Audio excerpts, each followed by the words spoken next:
Now, Anthony Blackie has described himself as a henpecked husband who has, in inverted commas, survived 50 years of married life. He has decided to put together a book of tips to help men avoid the wrath of their wives.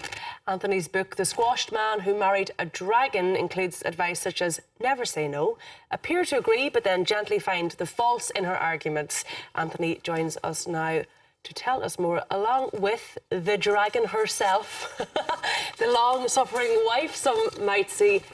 Vicky, you're both very welcome to Ireland AM. I'm going to have to ask you first, the dragon, really? Well, it's a sort of a compliment.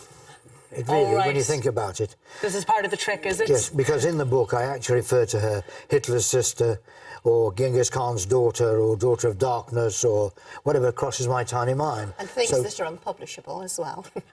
Oh, Vicky. They're not in the book, that's what you call it.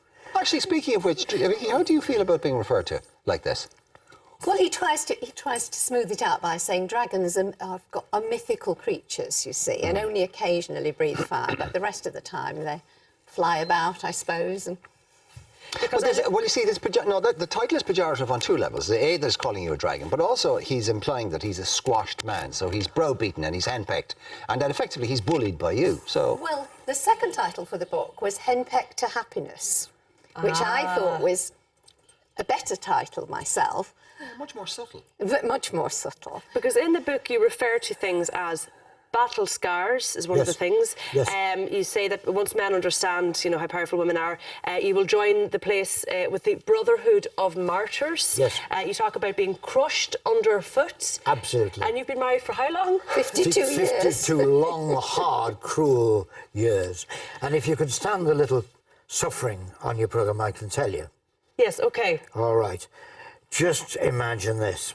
She was 17, I was 23. We'd been married 3 or 4 months. We're living in a little flat upstairs, 3 outside walls. It was the winter of 1963. It was very, very cold. We had no carpet, no central heating, no double glazing. In the kitchen. Yeah. We had a little tiny bedroom steel fireplace, 6 pieces of coal to keep us warm, and a poker in it to release a little heat. And we were talking there. We'd only been married 3 months. And we were counting our blessings and saying, God, are we lucky? I love you. And she's saying similar to me. And in an absent-minded way, she took the red-hot poker out of the fire and kissed me lightly on the forehead with it. It didn't actually touch you, because you moved. Oh, I bloody think I did. Now then, you ask yourself, is that normal? Well, you're like being knighted. It's like being knighted almost, with your yes, love, it was just Vicky. like, oh, I've taken this out and it's red, and what should I do with it?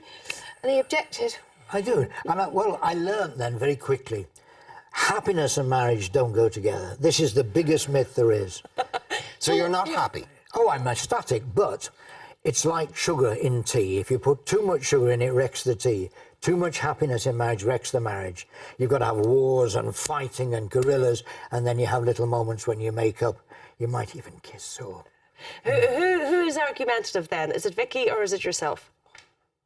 Oh, we have an opposite fingers. Well, you can't have an argument unless both of you argue, can you? OK. You can't argue on your own. But you do a damn good impression. But do you have a theory for dealing with an argument? How many is it that you try to win? Well, I've never won yet, but I either go deaf. Ah, but you don't win, because I won't argue if I'm on a sticky wicket. I'll only argue if my facts are right. Yeah. If I'm on dodgy ground, I'll back down. So in other words, she can never be wrong. In an argument. She can never be wrong. Can she? Are women wrong? I'm just trying to figure out how you've made it through 52 years, to be honest with you. It's just... Now, I tell you another thing that's cruel in married life.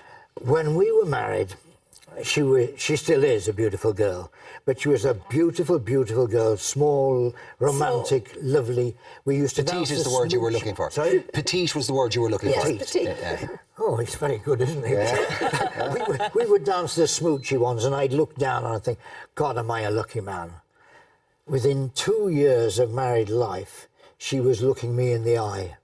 She, without permission, had grown 2 inches.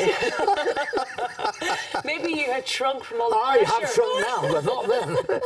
I still had hair then. I was still devastated. Oh, that's what made you look taller. You You had a grew quiff. by 2 inches. All the masculine supremacy just went out the window. I think that ye are actually a very, very clever double act. That would be I think you're a very good double act. Well, people have, after we started doing these interviews, people have said that, but we've never thought of ourselves as a double act. But seriously, I mean, you know, a successful couple really are two sides of the same coin, and you have to, by definition, bring different things to the relationship, because if you brought the same thing, there'd be no point. They'd be boring. So you know, and obviously he deals with life and his personal life, you know, with a kind of a north of England ironic sense of humour. I mean, he's obviously taking the Michael largely here. So what's your secret of dealing with him? Well, I don't think I have a secret because I'm quite open about what I do. When he doesn't hear, shout louder, and that's very often because he does have a hearing problem. He says he's not deaf, but he is. We can hear the hearing aids whistling. Actually, Can you hear them whistling? We can, yeah. Well, he's challenged. And so that's how we argue most of the time. But my easiest thing is just to go away and do my own thing, just to take time out. Take time out. Some of the other advice that you have, Anthony, is don't question her when she does crazy things. Oh, yes. Define crazy. And, well, she can drive the car across the car park in broad daylight straight into my vehicle and smash it. Maybe you annoyed her. Yeah. It was an accident. Yeah, maybe you deserved it. Yeah, because one of the other things here is don't shout when she crashes the car. Is that Yeah, sort of a given that's going to true. happen? That's true. I didn't. I was gorgeous. I just stroked her hair, said, "Never mind, sweetheart, cherub, angel, darling, lover, lover, sugar, sugar, baby," all that rubbish. Anthony, how many times? Sorry, Vicky. How many times have you crashed the car? Once. How many times have you crashed the car or had a prank? Not that he'll admit to. No. Come on now. Truth or dare? What do you define? How do you define a crash? Just watch. Only God is watching. So if you lie, you'll be struck by a bolt of lightning. How many times have you had a prank or a car one big accident? one. One big one. Much bigger than Vicky's. Yes. So who are you to judge? I don't like this. Can I could have to go to the toilet. Listen, I'm earning brownie points here, mate, at your expense. But go on. The thing is that you can't win. Men cannot win. I realise that women are vastly superior. I'll tell you how superior she is, and this is gospel truth. We could be driving, I've never been to Dusseldorf. We could be driving to Dusseldorf, it'd be her turn to drive, right? We're going to Dusseldorf. 8 streams of traffic anyway, all around us, over and under us. She does the crossword, she loves the crossword. She's driving the car, she says, "Anthony, run 13 across. Pass me again, would you? 13 across. Yes. Now, what's 4 down, the second letter 4 down? And she's doing this while she's driving the car. Yeah, will you say that? Let her, whoever her is, think she is cleverer than you. Oh, miles clever, yes. But that's because she actually is cleverer. Oh, like yes, most without women. a doubt. But she's no imagination. No imagination whatsoever. No, I must admit. She had enough imagination to see something in you. What do your children think of this? Well, they see both sides, I think, don't they? Except Kate, who's biased. That's a bit unfair. Do they take relationship advice from their parents? No. No. But they both, you see, our children aren't young anymore, so we've got grandchildren.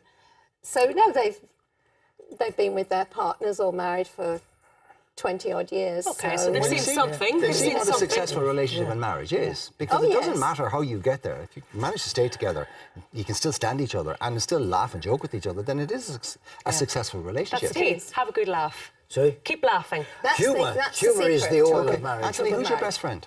Sorry? Who's your best friend? My best friend. You better be careful what you say here. Yes, I would like it to be Lowly. That's his granddaughter. We've got one granddaughter. That was the only acceptable answer. She is the most... Is that it? Who's your best friend, Vicky? Well, I'd like to say it's him, but... Oh, I didn't know you included Vicky as a sort of a friend. I handed you the perfect exit, and you blew it, mate. Oh, Lord. Oh, Lord. Maybe in the next 50 years, Anthony, you'll figure out a few other things. I know. Thank you very We'll have much. to write another book.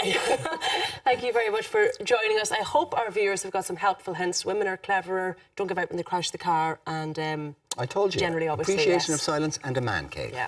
Anyway, look. Works every time.